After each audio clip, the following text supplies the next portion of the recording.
Report du Congrès devant aboutir à la désignation d'un juge constitutionnel, le Sénat accuse l'Assemblée nationale d'être à la base du blocage du processus. Nous en parlons dans ce journal avec le sénateur Denis Kambaye. Il est de l'Union sacrée. Exeta 2022, les épreuves hors session ont été lancées ce lundi. 918 000 élèves du cycle long sont concernés par ces épreuves sur toute l'étendue du territoire national. Pénurie de carburant dans la partie ouest de la RDC. Les pétroliers s'accordent sur la fermeture des stations-service à 22 h. Les détails dans ce journal. Bienvenue à tous sur Télé 50. À la une de l'actualité ce lundi, report du Congrès devant aboutir à la désignation d'un juge constitutionnel. Le Sénat accuse l'Assemblée nationale d'être à la base du blocage du processus. La Chambre basse du Parlement devrait respecter l'équilibre institutionnel requis dans la composition de la Haute Cour. Le report du Congrès au Parlement étonne plus d'une personne dans l'opinion publique, alors qu'il était annoncé pour ce lundi 23 mai 2022. Et pour le rendez-vous avorté de ce lundi, le Sénat avait déjà désigné son candidat, le sénateur Louis Mbonga, pour remplacer le juge décédé Mongulu Tapangane. Grande est la surprise à la Chambre haute d'apprendre que le caucus des députés nationaux du Grand Équateur a proposé un autre candidat en la personne de Léon Mondolé, sémant ainsi la confusion sur ce dossier. Le bon sens voudrait que seul le Sénat désigne le juge qui doit remplacer le juge décédé dès lors que ce dernier était issu de la Chambre haute du Parlement. Ce qui justifie la désignation du sénateur Louis Mbonga Magalou, qui, à l'instar du juge décédé, est élu de la Mongala. La procédure de désignation du successeur du juge décédé organisée par le Sénat au cours de la plénière du vendredi 20 mai est donc justifiée et ne devrait pas donner lieu à une quelconque contestation selon plusieurs sénateurs au Parlement. Ceci tout simplement parce qu'il y va de la cohésion, l'équité et l'équilibre censé régner entre les deux chambres du Parlement congolais. Au Sénat, les voix se lèvent pour appeler les députés nationaux auteurs de la confusion au respect des textes de la Constitution. Parmi ces voix, celle du sénateur Mokolo Apombo, élu et digne fils du Grand Équateur, qui, dans sa réaction, rétablit la vérité en rappelant la dernière désignation par le Parlement. Selon lui, le Sénat doit pourvoir au remplacement du juge décédé afin de garder l'équilibre institutionnel. Les fauteurs des troubles et autres agitateurs pourront-ils avoir raison sur le bon sens et surtout les règles du jeu au Parlement? C'est la question qui attend la réponse dans les heures qui viennent. Et justement, pour commenter cette actualité, nous recevons sur ce plateau le sénateur Denis Kambaye. Il est membre de l'Union sacrée. Bienvenue. Merci beaucoup, Madame Grasse. Merci pour votre invitation. Alors, après le report du Congrès, peut-on parler d'une guerre ouverte entre Bahati et Mbosso? Non, il n'y a aucun problème entre le professeur Bahati et l'honorable président Mbosso. Pour ceux qui ne le savent pas, ils sont tous membres de la coordination de l'Union sacrée à laquelle nous faisons partie, mais nous devons tout simplement faire respecter le texte parce que nous sommes des législateurs. Notre pays a fait le choix pour un parlement bicaméral. Nous devons suivre les conséquences d'un parlement bicaméral qui a deux chambres, le Sénat et l'Assemblée nationale. Là, je suis au niveau de l'article 100 de notre Constitution. Mais pour revenir à la problématique de la Cour constitutionnelle, conformément à l'article 119 qui fait appel à ce congrès, au point 4, même à l'article 158 sur la composition de la Cour constitutionnelle, les pratiques, même la Constitution qui est si claire, vous avez suivi cette très belle analyse de notre frère le journaliste qui venait de parler tout à l'heure dans ce reportage. Nous avons encore des monuments vivants qui ont vécu à cet échange en ce qui concerne la mise en place des bureaux, le 9 membres de la Cour constitutionnelle. Un doyen comme Mokolo Apombo qui était à côté des Congo à Dondo, il sait comment cela s'est passé. Et je vous dis sincèrement, Madame Grasse, c'est pour la première fois que j'entends ces malentendus, parce que nous sommes des parlementaires depuis 2006. Nous n'avons jamais entendu de conflit sur le choix de membres de la Cour constitutionnelle. Il y en a 3. 1 pour le Sénat, 2 pour l'Assemblée nationale. Les 3 constituent la délégation ou les membres de notre Parlement. Voilà. Alors justement, vous avez parlé de malentendus. Le temple de la démocratie devient-il celui des conflits et de crises? Honorable, quel mécanisme pour résoudre le problème et convoquer le Congrès? Non, je crois que nous continuons à travailler et nous ne voudrons pas amener le débat sur le plan des individus, mais limitons-nous au texte que disent les articles 100 de notre Constitution en ce qui concerne la composition de notre Parlement congolais et l'article 119.4 et aussi l'article 158. Si on respecte tout simplement la Constitution, vous allez voir qu'il n'y a aucun problème. Je ne voudrais pas que des amis, on est en train de lire dans les réseaux sociaux, plusieurs interventions, même dans certaines chaînes de radio et télévision, nous vous disons tout simplement qu'il n'y a aucun problème entre l'honorable président du Sénat et l'honorable président de l'Assemblée nationale. Le seul problème que je peux dire, si je dis qu'il n'y a pas de problème, c'est le respect des textes. Voilà. Merci, honorable sénateur, pour toutes ces précisions. Merci beaucoup. Poursuivons ce journal. C'est un rapport inédit contenant les noms, les âges, les professions et surtout les tribus des personnes lâchement exécutées dans l'insécurité qui sévit dans la partie est du pays, contrairement à 2008 jusqu'en 2012, où ces massacres étaient des faibles intensités. La plupart de 15 501 victimes recensées ont péri entre 2018 et 2022, selon le rapport des élus Tembo et Mbenze Yotama.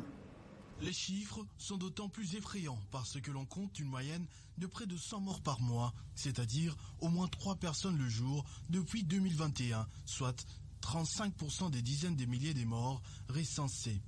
Autre fait inquiétant, sur les 15 501 morts, 12 397 ont été identifiés dans la tribu Nandé. Les différentes proportions de ces massacres annuels durant la période sous examen nous laissent voir un prêt arrondissement que les massacres de 2009 occupent 1% des massacres de la période en étude, 2% pour ceux de 2010, 7% pour ceux de 2015, 6% pour ceux de 2016 et 3% pour ceux de 2017, 6% pour ceux de 2018, 10% pour ceux de 2019, 17% pour ceux de 2020, 29% pour ceux de 2021, 6% pour les 3 premiers mois de 2022. Sur la question des coupables de ces exactions, les doutes persistent à chaque attaque. Pour les victimes, les massacres visent soit la balkanisation, soit le pillage des richesses ou l'imposition de l'islam dans la région. 15,4% des enquêtés pensent également qu'il s'agit d'une opération d'extermination de la tribu Nandé. Dans les anciens temps, une fois vous parlez de l'infiltration de l'armée, immédiatement vous êtes arrêté. Mais présentement, on commence à parler de tout ce qui se passe à l'Est. Et quand on commence à parler de ce qui se passe à l'Est, comprenez que nous allons vers la solution. Pour les désélus, durant l'état des sièges, 4 516 personnes ont été sauvagement abattues. La mesure n'a donc pas été efficace et a davantage compliqué la vie des communautés. Il faudrait donc qu'elle soit levée. À l'actualité, c'est aussi le lancement des épreuves hors session de l'examen d'État édition 2022 par la vice-ministre de l'EPST, Aminata Namasia, ce lundi. Sachez que 918 620 élèves du cycle long sont concernés par ces épreuves sur toute l'étendue du territoire national. Regardez. C'est en présence de l'inspecteur général à l'EPST, du représentant du gouverneur de la ville de Kinshasa et de quelques députés nationaux invités à cette cérémonie que la vice-ministre de l'EPST, Aminata Namasia, a procédé au lancement officiel des épreuves hors session de l'examen d'État édition 2021-2022 à l'Institut Bokele-Alé dans la commune de La Gombe. Après avoir rendu un hommage appuyé au chef de l'État Félix-Antoine Tshisekedi qui tient à l'éducation de la jeunesse, la vice-ministre de l'enseignement primaire, secondaire et technique a appelé tous les intervenants au respect strict du règlement général de l'examen d'État. Mes sincères et respectueux remerciements vont à l'endroit de son Excellence, M. Félix Antoine Tshisekedi Tshilombo, président de la République, chef de l'État, à qui je rends mes vibrants hommages pour sa sollicitude légendaire manifestée en faveur de la jeunesse congolaise, vers des lances et garantie du développement harmonieux et intégral de notre cher et beau pays, la République démocratique du Congo. Ces épreuves hors session doivent être comprises comme une évaluation de connaissances et de compétences acquises par tous les apprenants depuis le cycle préscolaire jusqu'à la fin du cycle secondaire. Notre souhait est que les résultats qui en découleront reflètent le niveau réel atteint par chaque candidat. Ensuite, Aminata Namassia a fait le tour des salles pour se rendre compte de l'effectivité de ces épreuves. Même exercice au lycée Matongé et au collège Saint-Raphaël à Limete, où elle a encouragé les finalistes à donner le meilleur d'eux-mêmes. Rappelons que ces épreuves préliminaires qui débutent ce lundi sur toute l'étendue du territoire national avec la dissertation connaissent la participation de 918 620 candidats pour les cycles longs des humanités, dont environ 42% des filles. Et puis la 39e session ordinaire des ministres du Conseil africain et malgache pour l'enseignement supérieur se tient à Kinshasa. Ces assises se dérouleront en 2 temps. D'abord, 3 jours de travaux des experts, puis la session proprement dite qui sera lancée par le Premier ministre Sama Lukonde. Retour dans ce reportage que je vous propose sur la cérémonie inaugurale avec le ministre Mohindo Nzangi. C'est ce dimanche dans l'après-midi qu'a intervenu le lancement des travaux des experts, des travaux qui viennent en amont des assises proprement dites du CAMES, qui elles se dérouleront du 26 au 27 mai au fleuve Congo Hotel et seront lancées cette fois par le Premier ministre Sama Lukonde. À l'ouverture, Mohindo Nzangi se dit satisfait de l'aboutissement de son souhait formulé lors de la dernière session. Lors de ma participation à la 38e session ordinaire du CAMES tenue à Abidjan, en juin 2021, j'avais sollicité et obtenu de mes collègues membres que Kinshasa, République démocratique du Congo, abrite la 39e session du CAMES. Aujourd'hui, c'est chose faite.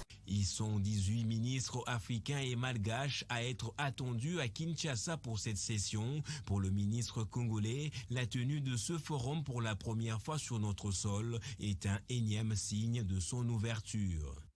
L'organisation de ces assises pour la première fois en République démocratique du Congo depuis notre adhésion au CAMES en avril 2011 est une fierté nationale et surtout un témoignage d'engagement pour mon pays à contribuer à la promotion du devenir entier de notre organisation intergouvernementale. Du 23 au 25 mai, ces experts venus de différents pays membres du CAMES auront la lourde tâche de statuer sur tous les points inscrits à son ordre du jour et proposer son rapport assorti des projets de décision et de recommandations au Conseil des ministres.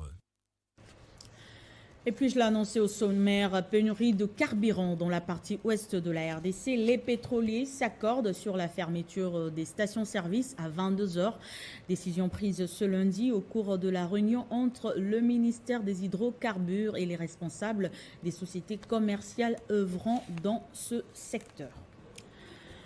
Dans une délégation mixte exécutive Assemblée provinciale du Haut-Uélé effectue une mission officielle en Espagne en vue d'explorer les possibilités de mise en œuvre du partenariat avec la société espagnole Rometa pour l'exportation de ses produits de construction et services en RDC dans la province du Haut-Uélé. Regardez.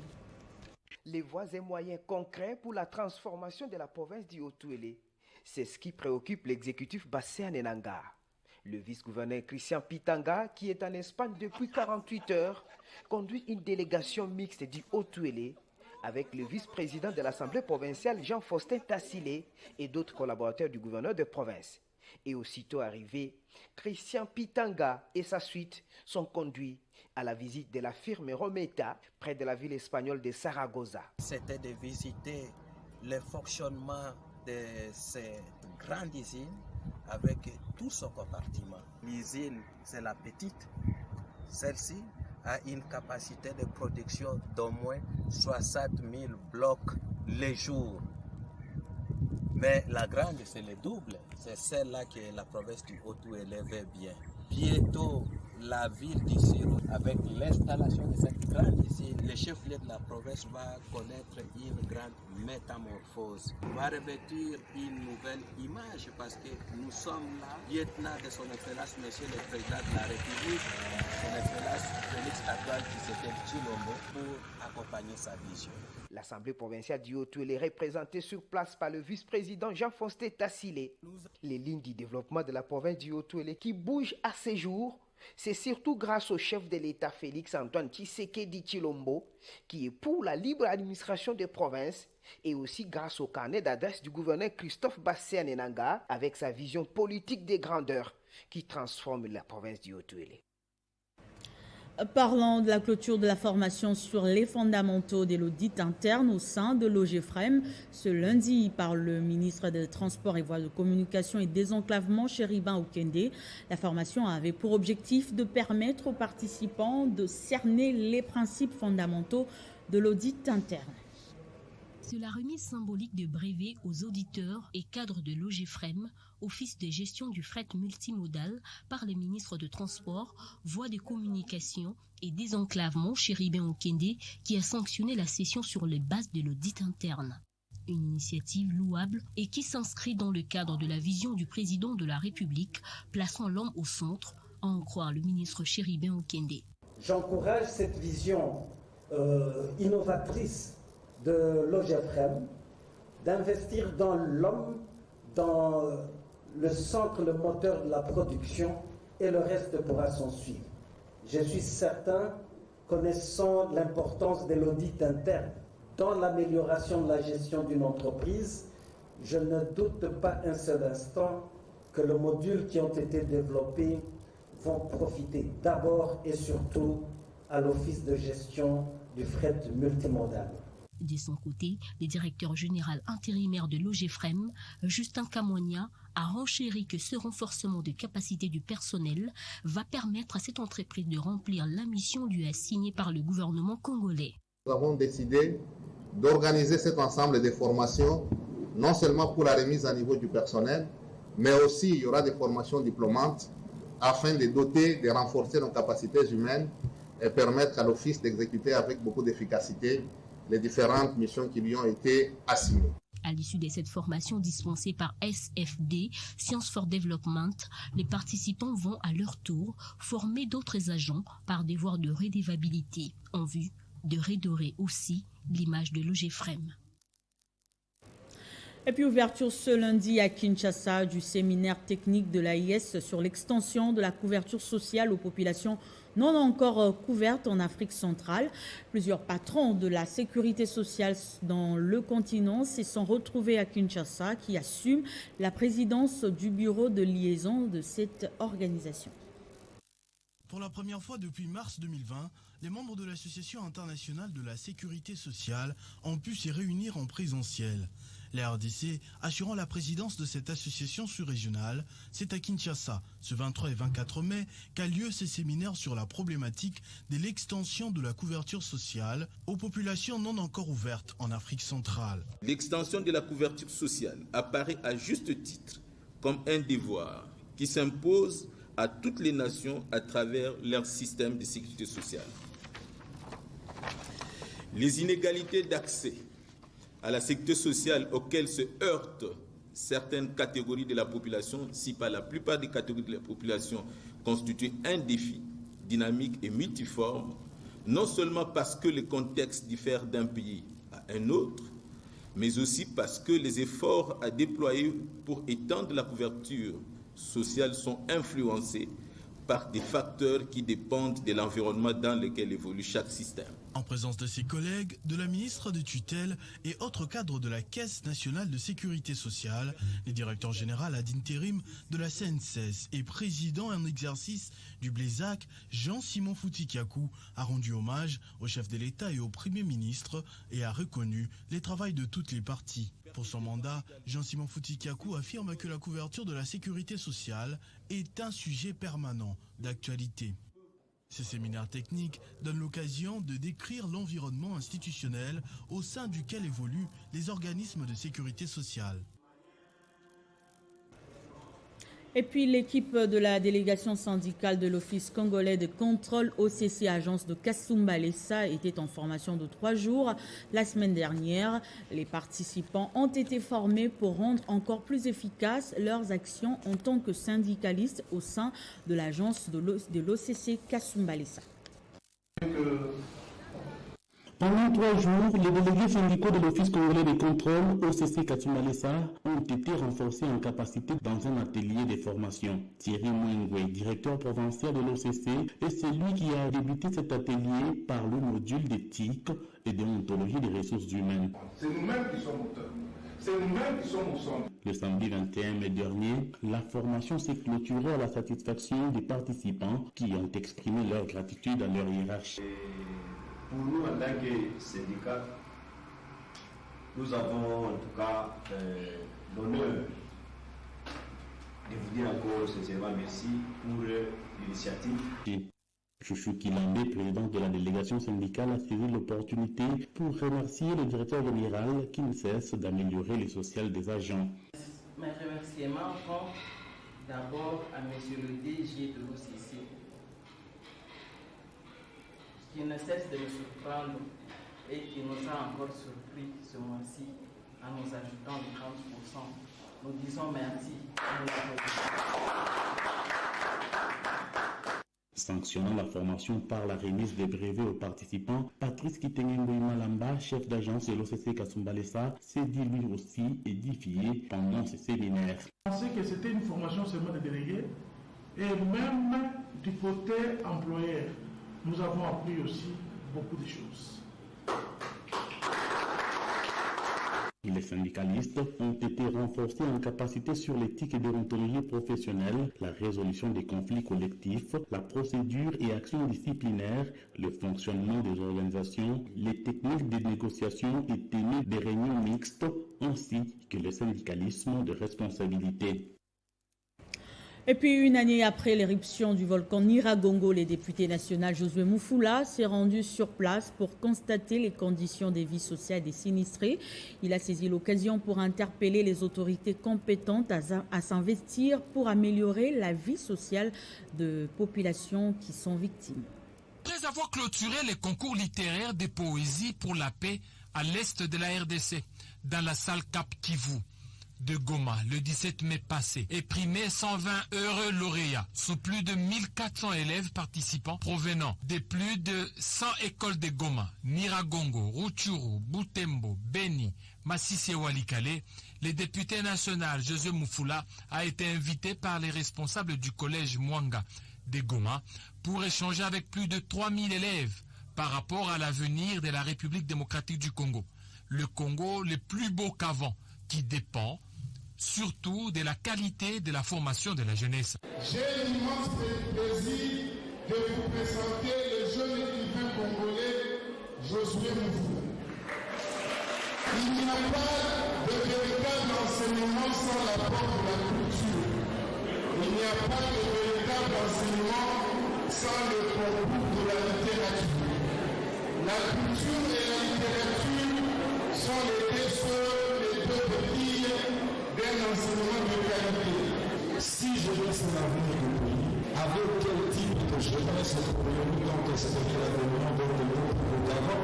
Nous l'avons chanté ici dans notre hymne national. Nous bâtirons un pays plus local. Mais avec quel type de jeunesse? Et à l'occasion d'une année après l'éruption du volcan Nyiragongo, le 22 mai 2021, le député national Josué Mufula s'est évertué de se rendre dans plusieurs sites aménagés pour les sinistrés. Question de se rendre compte de la vraie situation dans laquelle vivent les milliers de familles victimes de cette catastrophe naturelle.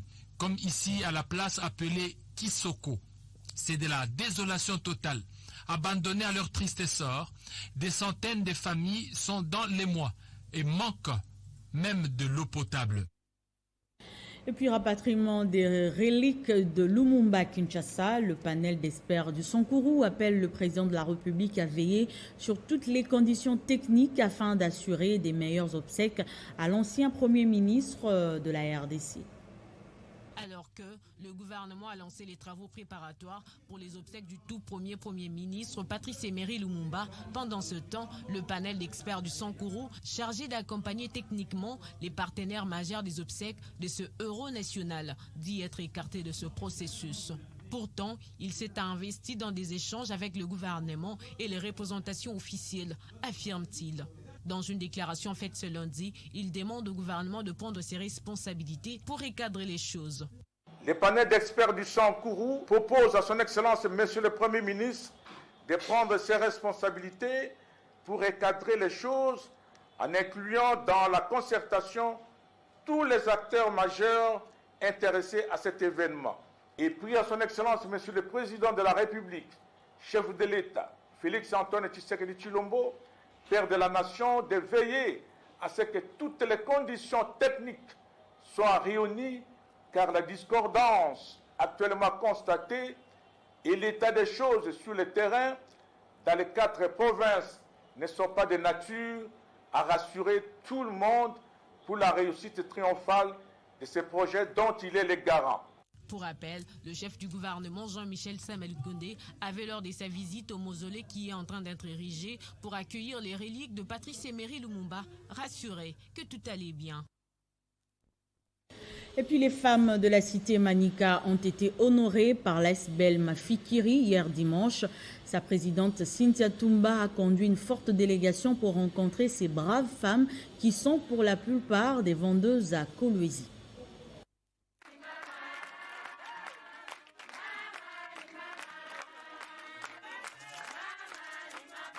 La cité Malika, dont la commune qui porte le même nom, a vibré ce dimanche 22 mai 2022 au rythme de l'association sans but lucratif Mafikiri. À la tête d'une forte délégation, la présidente de cette ASBEL, Cynthia Toumba, est allée personnellement faire la descente dans cette contrée pour entrer en contact de ces femmes porteuses de la vie. On est Mafikiri, nous allons dans le sens de la réflexion et des résultats. Donc nous nous sommes dit que cette fois-ci que nous allons aller à la rencontre des mamans. Les mamans qui apportent aussi vie, mais qui vivent la cité. Donc elles ont leur manière de s'organiser, le marché et autres. Notre souhait, c'était de les amener à venir se joindre à nous, à Mafikir, afin qu'ensemble, comme elles connaissent la réalité de leur vie, nous faire des propositions qui pourront faire afin que nous puissions ensemble réfléchir et pouvoir trouver des résultats qui peuvent tant soit peu alléger la tâche à nos mamans de la cité. Après avoir partagé la vision de l'ASBEL Mafikiri avec ces dernières, Cynthia Toumba a procédé à la remise de pagnes, question d'apporter au moins une solution aux femmes à leur premier contact.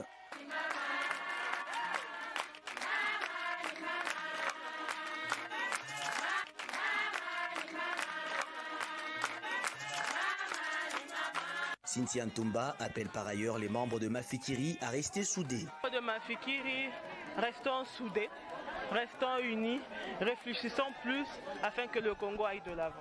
C'est dans une ambiance de convivialité fraternelle qu'est s'est clôturée cette manifestation qui a connu l'adhésion de plusieurs femmes de la cité Manika.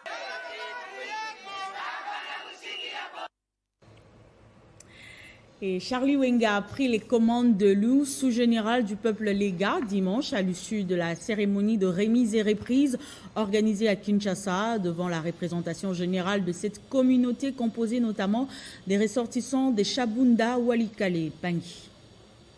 Les Ligas sont une population forestière habitant dans l'ancien Kivu, devenu actuellement le nord et sud Kivu et le Maniema en République démocratique du Congo. Dimanche à Kinshasa, un nouveau comité a été installé à la tête de la structure de l'Oussou général du peuple Liga avec toute son équipe, composée des ressortissants des Chabunda, Walikale et Pangui. C'est à l'issue de la cérémonie des remises et reprises que Charlie Wenga a pris les rênes de l'Oussou général du peuple Liga. Ainsi, Charlie Wenga a reçu les instruments et un signe du pouvoir, notamment les statues, la structure et une plante de palmier à huile. Nous pensons que nous ne pouvons avoir que le sentiment de gratitude envers le peuple Lega qui nous a placés dans ce comité pour le diriger pendant 2 ans. Et nous comptons nous employer et donner le meilleur de nous-mêmes pour faire avancer les choses. Aussitôt, Charlie Wenga a promis de travailler d'arrache-pied pour vendre le peuple liga et sa culture. C'est une grande mission qui demande trop de défis, sacrifices. Nous avons beaucoup de défis à relever, notamment le défi de l'unité, de l'union. Nous allons essayer de faire en sorte que dans notre mandat, que tous les comités exécutifs de chaque province, des territoires, de chaque pays de la diaspora, nous devons le mettre, le relever. Agrémenté par des groupes folkloriques, la cérémonie s'est clôturée dans une ambiance totale. Et au Kwilu, c'est un vieux problème de plus de 50 ans qui surgit et dénoncé par les chefs coutumiers qui rappellent l'ordonnance présidentielle de 1966 portant création du territoire de Kacha-Luangue et qui n'a jamais été appliquée. Au cours d'un point de presse tenu ce lundi à Kinshasa, ces chefs coutumiers plaident pour la reconnaissance de ce territoire qui est l'un des greniers agricoles de la RDC. C'était un point de presse en créant des rituels pour démontrer la colère de tout un peuple qui ne trouve pas l'issue de son problème qui remonte de plus de 50 ans. L'existence du territoire des Kacha-Luangue, reconnu par le régime de Mobutu à travers l'ordonnance présidentielle de 1966 et qui n'a jamais été appliquée. Mais qui bloque ce projet? N'a jamais été abrogé, mais on n'a jamais compris. J'ai dit, c'est pour des raisons obscures. Quelque part, il y a des gens qui ont joué et qui continuent à jouer. Les coutumiers et les notables de l'espace Kacha-Luangue réclament, revendiquent le fonctionnement de leur territoire. Donc elle se demande également si ce n'était pas la question de viabilité de ces territoires revendiqués qui pose problème. Il y a une raison d'indignité qui peut être à la base de ces blocages. Le blocage vient d'autres mains. Ce n'est pas la viabilité. Les chefs traditionnels notables et tout le peuple du mythique des Kacha-Luangue s'en remet au chef de l'État qui prône un État de droit et doit s'impliquer pour mettre fin à cette revendication vieille de plus de 50 ans et qui est restée sans issue. Et promotion des projets de retour des entrepreneurs de la diaspora RDC congolaise, les futurs entrepreneurs et investisseurs intéressés par la RDC ont partagé les meilleures pratiques et informations utiles pour réussir le retour des investissements en RDC. La 3e édition de Level Up Makutano a créé des connexions entre les entrepreneurs et investisseurs de toute la zone de l'Union européenne. La ville de Bruxelles a vibré samedi 21 mai au rythme de la 3e édition du Level Up Makutano. Placé sous le thème « Comment préparer et réussir son retour ou son investissement en RDC », cette 3e édition a accueilli plus de 200 participants, entrepreneurs et investisseurs actuels et futurs de tout secteur d'activité provenant de Belgique, France, Angleterre, Luxembourg et de toute la zone de l'Union européenne. Le gouvernement belge continuera à soutenir les réformes annoncées par les autorités congolaises. Dans notre coopération avec la RDC, notre objectif est d'encourager toute initiative qui s'engage pour l'amélioration des conditions socio-économiques de la population. L'initiatrice du Makutano, Nicole Soulou, a dans son mot invité les participants à s'élever pour la concrétisation des rêves de la RDC et du continent africain. Il nous faut toutes les forces vives disponibles, sont nécessaires, mais sur le terrain, pour concrétiser nos rêves de ce Congo et de ce continent. Lancé à Kinshasa en 2021 par Nicole Soulou, Makutano, Level Up demeure l'unique événement permettant aux grands dirigeants des secteurs privés et publics de la RDC de tendre la main à des entrepreneurs moins aguerris. Communiqué de la SNSAPA avant de boucler le journal.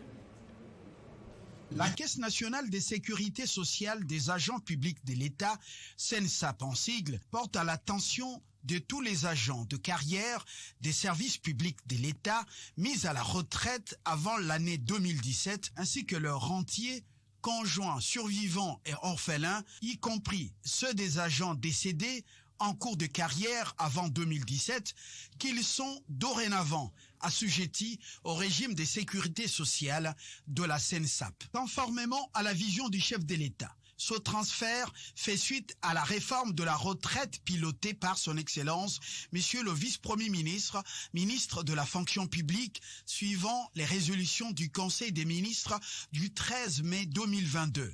Cette réforme offre l'avantage d'une augmentation allant de 300 à 800% des montants de pensions et rentes servies actuellement par l'État aux bénéficiaires concernés à condition de remplir les critères légaux de maintien de droit. De ce fait, toutes les personnes concernées devront se préparer pour un contrôle des dossiers physiques et l'octroi de la carte de sécurité sociale de la CNSAP dans la période du 1er juin au 8 juillet 2022. Le dossier à présenter est composé de documents ci-après: une carte d'identité valide, une copie de l'acte d'admission sous statut, une copie de l'acte de mise à la retraite, l'acte de mariage, l'attestation des compositions familiales. Si le titulaire est décédé, les ayants droit devraient adjoindre à ces documents l'acte de décès du titulaire de la pension, l'attestation de veuvage, le procès verbal du conseil des familles désignant le liquidateur et l'attestation de fréquentation scolaire des enfants de l'agent décédé. Pour les bénéficiaires basés à Kinshasa, le contrôle s'effectuera aux installations de la CNSAP 6 au numéro 473, boulevard Lumumba, 8e rue Limité résidentielle et au 2e niveau L4 du bâtiment de la fonction publique à la Gombe, en province, aux différents sites qui seront communiqués par les chefs des divisions provinciaux de la fonction publique en charge de retraités et des rentiers. Tous les paiements effectués actuellement par les trésors publics au profit des personnes concernées seront définitivement clôturés dès début juillet 2022. Seuls les bénéficiaires ayant participé au contrôle continueront d'être payés par la CNSAP. Pour plus d'informations, les personnes concernées peuvent contacter la CNSAP au numéro 082 99 08 482. Ce journal est terminé, place au rappel du titre. Report du Congrès devant aboutir à la désignation d'un juge constitutionnel, le Sénat accuse l'Assemblée nationale d'être à la base du blocage du processus. Exeta 2022, les épreuves hors session ont été lancées ce lundi. Plus de 900 000 élèves du cycle long sont concernés par ces épreuves sur toute l'étendue du territoire national. Pénurie de carburant dans la partie ouest de la RDC, les pétroliers s'accordent sur la fermeture des stations-service à 22h. Merci de nous avoir suivis. L'info est en continu sur Télé 50 et sur Radio 50.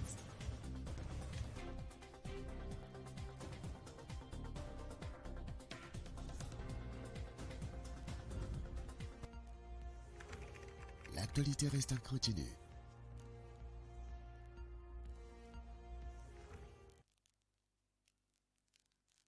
Nous, notables de la province de la Tchopo, faisons la déclaration suivante. L'élection des gouverneurs et vice-gouverneurs de la province de la Tchopo s'est déroulée en 2 tours.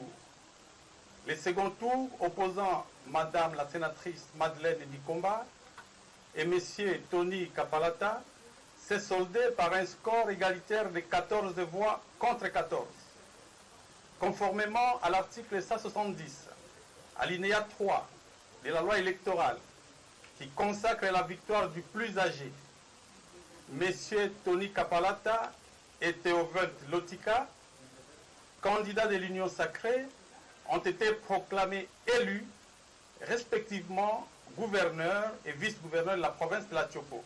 Non contente de son sort, la candidate Madeleine Nikomba s'est mise à s'aimer la confusion en nuisant d'une corruption à ciel ouvert, d'un odieux trafic d'influence et d'une flagrante imposture. Les notables de la province de la Tchopo rappellent à l'opinion que, fidèle à sa vocation nationaliste, la province de la Tchopo n'a nullement inquiété Mme Nikomba quand elle a gagné les sénatoriales. Mais les notables de la province de la Tchopo fustigent son acharnement à occuper les postes qu'elle a perdus par voie électorale.